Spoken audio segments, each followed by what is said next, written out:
it's wild that Kendrick's won a Pulitzer Prize for that record, Yes, but not the album of the year.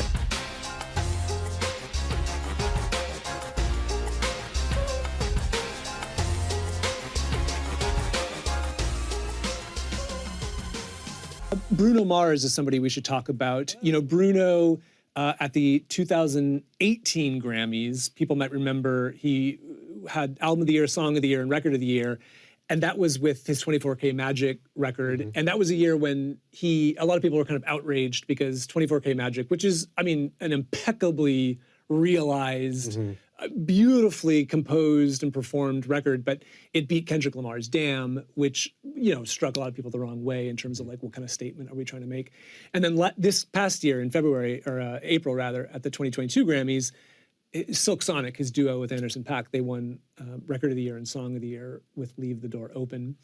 Bruno, again, not unlike Lizzo, just as charismatic as you could possibly get, as adept and as well-versed in music history as you could possibly get.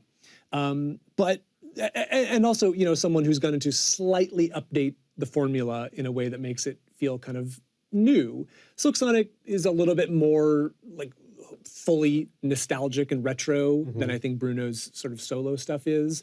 But, it does have enough of a kind of modern sheen that you can feel like it's not just a complete throwback exercise. Yeah, Silk Sonic is kind of like wink nudge, yes, like leaning towards that. But yeah, that's true. Maybe it's the sense of humor more. Yeah, there's a playfulness to that whole project. Yes. And they obviously you've interviewed them. They have a real witty rapport. Oh, amazing. Yeah. Yeah. I think that going back to 24K Magic and Damn, it's like it's wild that Kendrick's won a Pulitzer Prize for that record. Yes.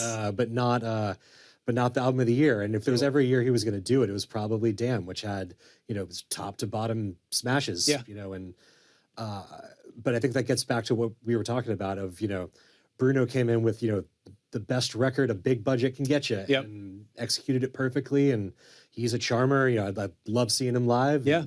And Kendrick's record, for all of its literary acclaim and all of its hard hitting production, it's a complicated, thorny record. Yeah. It's still kind of sits uneasily with itself at places. And I think I remember, I don't know if I wrote this piece or wanted to write this piece, but I remember there was a fair amount of like anger toward Bruno that year in 2018 when he won over Kendrick. And I kind of remember thinking like, Bruno Mars is not the problem here. Yeah. Do you know what I mean? Like, yes, it's frustrating from like an institutional perspective, but like Bruno Mars, from every other angle, like it's great that this kind of guy is succeeding, not a white guy. He's a guy who's bringing some diversity to the Academy. He's tremendously talented. There's absolutely no question about that. Like, Bruno Mars is not the problem. Yeah, multiracial, virtuoso player. Yes. Winning charisma. Yeah, like whatever he's not Macklemore. Yeah, that's what we can say. Yeah.